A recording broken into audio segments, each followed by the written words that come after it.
Assalamualaikum warahmatullahi wabarakatuh. Kang Mas dan Mbak Ayu kembali lagi di 1000 kisah nyata. Pripun kabare Kang Mas dan Mbak Ayu? Semoga selalu diberi limpahan rezeki. Baiklah, pada video kali ini kita akan bercerita tentang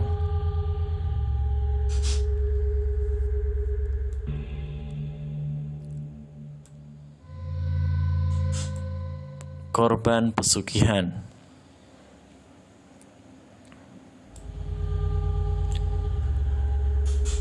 Sudah 7 orang wanita meninggal dunia dalam waktu 1 bulan. Rata-rata orang yang meninggal tersebut adalah orang yang baru saja menikah. Ya, entah mengapa kejanggalan ini membuat Pak Sumardi selaku orang yang biasa memandikan jenazah mencari tahu terkait kematian aneh yang terjadi pada setiap orang yang baru saja menikah. Kematian yang terus terjadi dalam waktu yang singkat membuat Pak Sumardi dan juga istrinya selalu bertanya-tanya terkait apa yang sedang terjadi di desanya. Pasalnya, setiap para wanita pengantin tersebut meninggal pasti saja meninggalkan jejak yang sangat ganjal bagi mereka berdua. Di suatu daerah di Jawa Tengah, langkah kaki pria tua berjalan ke arah sebuah gubuk yang sudah ramai dengan banyak orang yang mengenakan pakaian serba hitam. Selain itu, pria tua itu cuek. Iya, memang tampak cuek dengan tangisan yang bercampur dengan teriakan akan tidak terimanya kematian salah seorang anggota keluarga yang dicintainya. Pak Sumardi namanya. Dia adalah salah satu orang di desa Tapakromo yang di desanya itu berprofesi sebagai lebey, orang yang biasa melayani desa yang ditunjuk langsung oleh kepala desa. Kedatangannya bukan sebuah berita baik jika Pak Sumardi telah membawa peralatan seperti minyak, sisir, dan hal lainnya di satu rumah warga. Berarti besar kemungkinan kedatangannya adalah memberikan duka yang paling dalam kepada keluarga tersebut. Hal ini tentu dikarenakan pekerjaannya yang menjadi bagian dari pelayan desa mengharuskan Pak Sumardi untuk membantu prosesi yang terjadi di desa seperti kematian ataupun pernikahan. Kali ini Pak Sumardi mendatangi salah seorang rumah warga untuk bermaksud memandikan jenazah. Namun karena memang jenazahnya wanita, biasanya Pak Sumardi dan juga istrinya hingga para warga menyebut mereka sebagai keluarga lebey. Kedatangan Pak Sumardi dan istrinya disambut hangat oleh keluarga almarhumah. Mereka berdua segera menemui keluarga Eli untuk menanyakan terkait keadaan almarhumah dan prosesi pemandian kapan akan dilaksanakan. Pak Sumardi, ucap dari salah satu keluarga almarhumah yang tidak disebutkan namanya. Sudah siap semua? Tanya Pak Sumardi. Anu Pak, bagaimana kalau kita tunda 1 jam dulu Pak? Pinta orang tua almarhumah. Ditunda? Memangnya kenapa ya?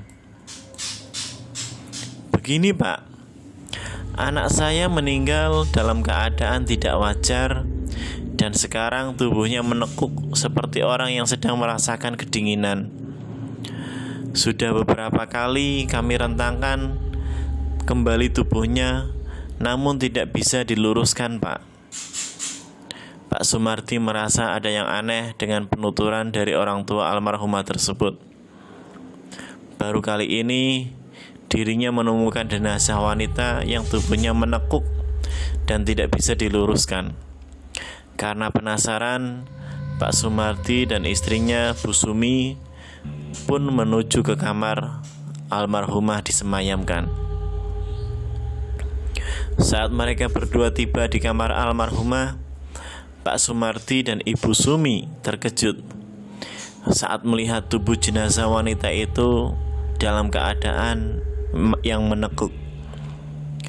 Kedua tangan dan kakinya benar-benar menekuk dan menghadap miring ke sebelah kiri. Lalu bagian kepalanya menunduk ke bawah seperti apa yang dikatakan oleh orang tua dari almarhumah tersebut, seperti sedang kedinginan.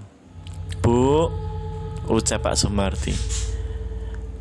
"Aku mengerti, Pak," ucap Bu Sumi. Pak Sumardi pun meminta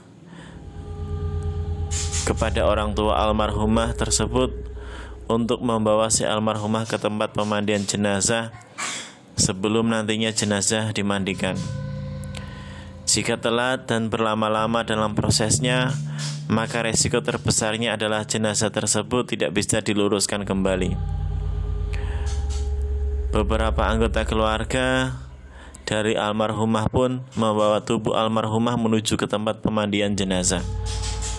Pak Sumardi dan Ibu Sumi segera melakukan tugasnya untuk memandikan jenazah tersebut. Namun, sebelum mereka berdua memandikan jenazah, tugas penting dari Pak Sumardi dan Ibu Sumi adalah meluruskan tubuh jenazah.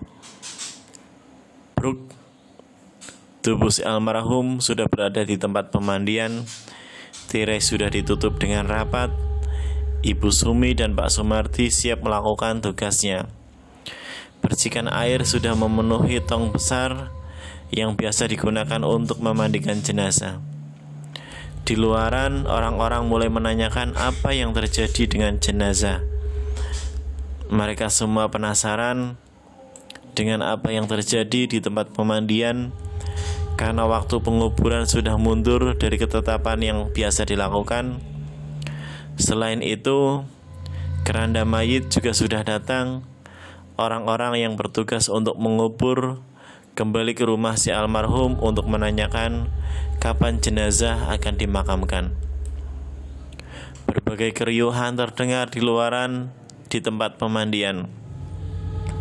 Saat Ibu Sumi menanggalkan satu persatu tubuh jenazah, Pak Sumardi memilih untuk berada di luaran.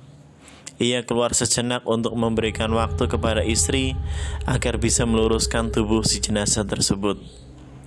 "Bu, jangan lupa oleskan dengan minyak," ucap Pak Sumardi di balik tirai. Hatinya pun begitu tidak tenang. Ia sama sekali merasakan kengerian yang luar biasa tak kala mendapati jenazah yang seperti ini.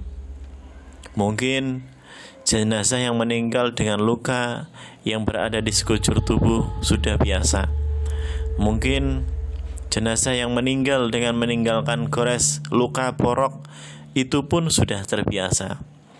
Akan tetapi, jenazah yang meninggal dunia dengan tubuh yang menekuk hingga membuat bagian tubuh lainnya sulit dikembalikan lagi seperti semula, itu hal yang tidak biasa. Batin Pak Sumardi mengira-ngira akan kemungkinan-kemungkinan aneh yang terjadi pada almarhumah. Dia seperti melihat sedikit gambaran kecil terkait kematian yang dirasakan oleh si almarhumah. Entah karena memang ada sesuatu yang membuatnya seperti itu, atau karena faktor tertentu yang membuat tubuhnya menekuk hingga sulit untuk diluruskan kembali. Selama Ibu Sumi melakukan tugasnya, lehernya sering merasakan hawa merinding yang sangat besar. Di bagian telinganya sering terdengar angin kecil, seolah-olah ada yang meniup dari belakang. Kemudian muncul bau busuk dari salah satu bagian sensitif si jenazah tersebut. Ibu Sumi pikir bau busuk tersebut dikarenakan kotoran dari si jenazah yang belum dikeluarkan. Jadi Ibu Sumi tidak ingin memiliki pemikiran buruk terkait hal-hal yang bau tersebut. Telapak tangan Ibu Sumi mulai dioleskan dengan sebuah minyak. Minyaknya minyak khusus, entah jenis apa, tapi minyak tersebut sangat ampuh untuk meluruskan tubuh jenazah yang menekuk atau memang mampu meluruskan bagian-bagian yang lainnya. Setelah dioleskan ke telapak tangan, mula-mula Ibu Sumi mulai meluruskan bagian tangan. Ia sangat telaten hingga mengurut tangan tersebut beberapa kali. Alhasil, tangan si jenazah tersebut menjadi lemas yang awalnya sangat keras. Kondisi tangan yang menekuk kini bisa diluruskan kembali seperti semula. Dari tangan, Ibu Sumi kembali melanjutkan mengolesan minyak tersebut ke bagian kaki. Di bagian ini Ibu Sumi merasanya tubuhnya mulai berat.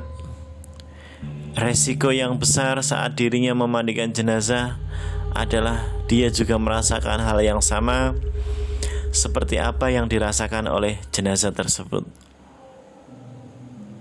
Sempat Ibu Sumi mengucapkan sesuatu seperti merasakan kesakitan.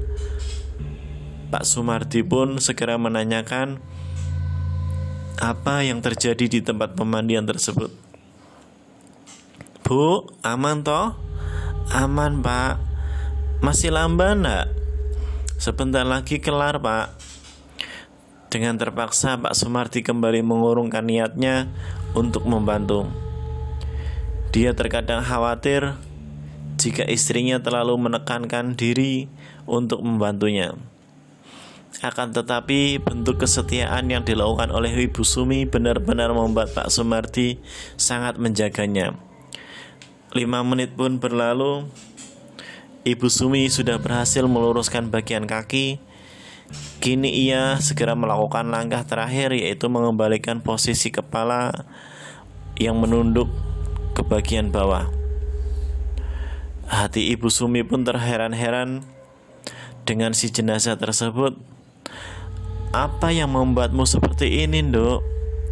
Mengapa setiap bagian tubuhmu serasa ditekan oleh sesuatu dan diikat satu sama lain? Apa yang membuatmu seperti ini, Nduk? Hati nurani Ibu Sumi benar-benar terketuk saat melihat tubuh si jenazah yang tidak normal seperti apa yang ia pernah dimandikan sebelum-sebelumnya.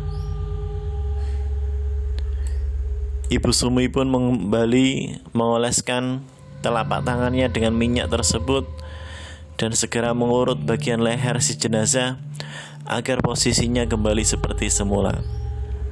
Saat dimana jari jemarinya mengurut leher si jenazah, tiba-tiba leher Ibu Sumi seperti ditekan oleh sesuatu hingga dirinya merasa kesakitan.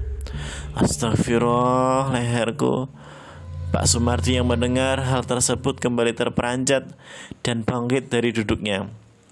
Ia tampak tidak tenang dengan mendengar keluhan dari suara istrinya yang sedang membereskan bagian terakhir dari jenazah tersebut.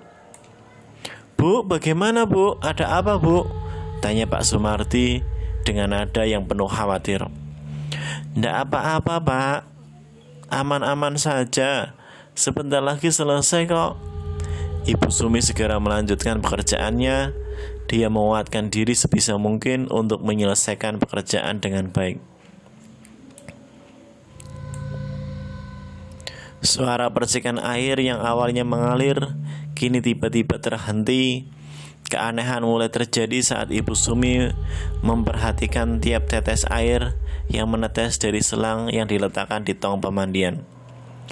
Dari luaran, ia mendengar suara kaki yang digesekkan secara perlahan. Bunyinya sangat berirama, sehingga membuat bulu kuduk Ibu Sumi pun merinding dibuatnya. Perlahan, Ibu Sumi meletakkan kepala jenazah tersebut. Ia melihat ada sesosok bayangan hitam yang berada di bagian samping kanan tirai. Ibu Sumi paham betul jika suaminya berada di bagian sebelah kiri. Sedangkan di bagian kanan adalah bagian yang tidak bisa terjamah oleh siapapun karena lokasinya berdekatan dengan perkebunan. Sedangkan bagian kiri adalah bagian yang bisa dimasuki oleh para warga. Lantunan doa pun terus-menerus diucapkan oleh Ibu Sumi dalam hati. Bibirnya semula kering, kini akhirnya terbasahkan dengan alirnya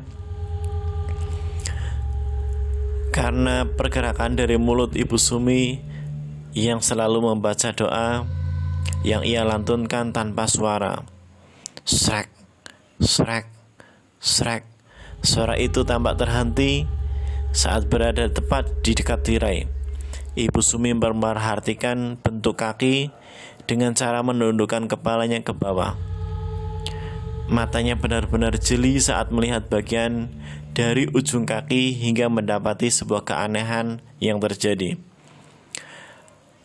Bulu kuduknya seakan berdiri lebih dulu sebelum dirinya melihat secara lengkap keseluruhan tubuh seseorang yang tengah berdiri di bagian kanan tirai pemandian. Jantung Ibu Sumi pun berdegup dengan kencang. Nafasnya mulai tidak stabil. Bibirnya terus-menerus digerakkan dengan membaca bacaan doa untuk memohon perlindungan dari gangguan-gangguan aneh yang sedang ia rasakan. Kedua tangan Ibu Sumi tiba-tiba menjadi lemas saat dirinya mendengar sesuatu di tempat si jenazah tersebut ditidurkan. Bunyi gerakan tulang yang benar-benar jelas dan menampakkan sebuah kaki yang seluruhnya mirip seperti kaki jenazah tersebut. Krek, krek. 2 kali suara tulang itu berbunyi seakan-akan telah membuat telinga Ibu Sumi enggan mendengarkan apapun. Ia tahu jelas suara itu benar-benar dari si jenazah. Seakan-akan menaklukkan rasa takutnya, Ibu Sumi memberanikan diri mengangkat wajahnya ke atas. Dan apa yang terjadi? Posisi wajah dari jenazah tersebut telah menghadap ke arah Ibu Sumi. Jenazah tersebut seperti memelintirkan lehernya sendiri hingga mampu melihat tubuh Ibu Sumi secara langsung yang sedang memantau hal lain di sekitarnya. Sorot matanya yang awalnya terpejam, kini tatapannya menatap tajam ke arah Ibu Sumi dengan tatapan yang sangat mengerikan.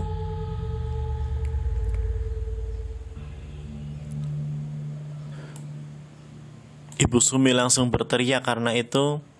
Ia kemudian menutupi wajahnya dengan kedua tangan, menjatuhkan diri di dekat tirai hingga membuat tirai bergerak karena tertimpa beban berat tubuh Ibu Sumi. Teriakan itu pun membuat Pak Sumardi langsung menerobos masuk ke dalam tempat pemandian. Ia terkejut saat melihat istrinya sudah menutup wajahnya dengan kedua tangan sembari mengatakan, "Ojo ganggu aku, kowe wis mati. Kowe wis ora ono nang donya. Jangan ganggu aku. Kamu sudah mati. Kamu sudah tidak ada di dunia." "Bu, Ibu, ada apa, Bu?" Pak Sumardi segera menutup jenazah tersebut menggunakan kain jarik. Ia tidak mau jika kedatangan kehebohan ini mengundang banyak orang. Dan jika itu terjadi, Pak Sumardi telah menjaga kehormatan jenazah sebagaimana mestinya. Dan benar saja, kepanikan yang dirasakan oleh Ibu Sumi ternyata mengundang keluarga dari jenazah tersebut. Mereka kemudian berbondong-bondong untuk mendatangi lokasi pemandian jenazah. Kedatangan mereka membuat Pak Sumardi semakin tidak tenang. Prosesi pemandian jenazah ini benar-benar kacau karena keanehan yang terjadi terus-menerus meneror Ibu Sumi. Salah satu anggota dari keluarga jenazah tersebut menanyakan perihal apa yang terjadi. Pak Sumardi kemudian menjelaskan bahwa keduanya merasakan ada keanehan yang terjadi pada si jenazah. "Pak, ada apa, Pak? Apa yang terjadi, Pak?" tanya salah satu anggota keluarga jenazah tersebut. Pak Sumardi segera memapah tubuh Ibu Sumi. Ia kemudian menatap tajam kepada salah satu keluarga dari anggota jenazah tersebut. "Kami akan selesaikan ini dengan cepat. Mohon tinggalkan kami berdua." "Tapi, kenapa tadi berteriak? Ada apa? Apa yang terjadi?" tanya anggota keluarga yang lain. Pak Sumardi mendekati pria muda tersebut. Ia kemudian menepuk pundaknya sembari meminta kepadanya untuk meninggalkan dirinya dan Ibu Sumi. "Pak," ucap Ibu Sumi dari dekat jenazah tersebut. "Dengarkan, Nak. Kami sebenarnya merasa terbebani dengan pekerjaan kami.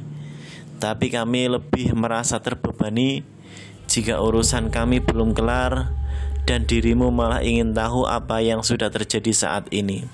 Tapi bagaimana jadinya jika dirimu terkena gangguan aneh dari hal gaib?" Pemuda tersebut langsung memundurkan dirinya. Ia seperti merasa ketakutan tak kala Pak Sumardi menjelaskan bahwa yang baru saja terjadi adalah oleh karena gangguan gaib yang baru saja menyerang Ibu Sumi secara nyata. Kepergian dari pemuda tersebut membuat Pak Sumardi dan Ibu Sumi semakin tenang. Akan tetapi, Pak Sumardi segera meminta kepada istrinya untuk menyelesaikan pemandian tersebut dengan cepat. "Cepat selesaikan, ada yang tidak beres dengan jenazah ini." "Iya, Pak, ada yang tidak beres dengan jenazah ini, Pak." Kali ini, pemandian pun berhasil dipercepat berkat dibantu oleh Pak Sumardi. Mereka berdua segera memandikan setiap bagian-bagian dari jenazah tersebut. Walau ada banyak kejanggalan dari jenazah wanita yang mereka mandikan, tapi keduanya benar-benar tutup mulut akan hal tersebut. Mereka tidak menginginkan adanya kecurigaan dari para warga, sehingga membuat aib dari jenazah tersebut menjadi tersebar ke seluruh penjuru warga desa di Tapak Kromo. Langkah selanjutnya mereka berdua segera mengkafani jenazah. Dengan telatennya, Ibu Sumi membungkus bagian-bagian tubuh dari jenazah wanita tersebut dengan hati-hati. Ia memastikan jika seluruh tubuh jenazah wanita ini sudah tertutup rapat. Seusai mengkafani, jenazah tersebut kemudian disolatkan. Banyak para warga yang sudah menunggu. Mereka segera memasuki rumah untuk menyolatkan si jenazah tersebut. Dari kejauhan, Pak Sumardi dan Ibu Sumi hanya terduduk diam. Keduanya benar-benar merasa lelah dan pegal-pegal setelah melalui semua ini. Sebelum jenazah dibawa menuju ke pemakaman, Pak Sumardi menanyakan kepada Ibu Sumi terkait apa yang baru saja terjadi sampai-sampai dirinya merasa ketakutan. Padahal Ibu Sumi terbilang sudah berpengalaman seperti halnya Pak Sumardi. Namun dilihat dari raut wajah yang tergambarkan saat itu, wajah Ibu Sumi terlihat sangat pucat dan penuh tekanan. "Apa yang aneh dari jenazah wanita itu, Bu?" tanya Pak Sumardi. "Aku mendapati banyak keanehan di tiap tubuh jenazah wanita itu. Dimulai dengan tubuhnya yang menekuk serta aura merinding yang begitu kuat. Semua terasa dalam waktu yang bersamaan," jelas Ibu Sumi kepada Pak Sumardi. "Lalu mengapa Ibu berteriak?" Arwah jenazah wanita tersebut hadir dalam proses pelurusan bagian kepala yang sedang dilakukan. Dan saat bersamaan dengan itu, terdengar suara yang aneh, ucap Ibu Sumi. "Sesuatu yang aneh?" "Benar, seperti suara bebunyian tulang yang dipatahkan dalam waktu sekejap. Suara bunyi-bunyi itu masih terngiang-ngiang di telinga Ibu Sumi. Bagaimana tidak, setelah suara itu muncul, Ibu Sumi sempat terkejut tak kala melihat bagian kepala dari jenazah tersebut berbalik ke arahnya. Bisa dikatakan bagian kepalanya berbalik dari tubuh aslinya. Atas ketakutan tersebut, Ibu Sumi hanya terdiam. Ia bersama Pak Sumardi hanya menunggu di hadapan rumah duka sampai jenazah itu pun dimakamkan. Setelah jenazah disolatkan, jenazah tersebut kemudian dimasukkan ke dalam keranda, lalu dibawa menuju ke pemakaman oleh warga dan keluarga jenazah sembari menggaungkan kalimat-kalimat thayyibah. Malam hari setelah pemakaman jenazah tersebut, Ibu Sumi masih melihat suaminya yaitu Pak Sumardi sedang terduduk depan rumahnya dengan diamnya. Seperti ada beban yang menyangkut di pikiran suaminya, Ibu Sumi pun mencoba menanyakan permasalahan yang sedang dipikirkan oleh suaminya.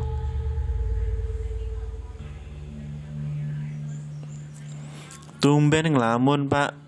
Ada apa memangnya?" "Bapak masih merasa janggal, Bu. Hampir 8 orang yang meninggal dalam 1 bulan. Tapi anehnya rata-rata semua meninggal masih dalam keadaan pengantin baru." "Ibu juga mikir gitu, Pak. Apalagi sama yang terakhir kali ini. Ibu ngerasa pengantin yang baru saja meninggal ini seperti ada sangkut pautnya sama yang sudah-sudah." "Maksud Ibu?" "Ibu mencium bau busuk di daerah kemaluan si wanita tersebut.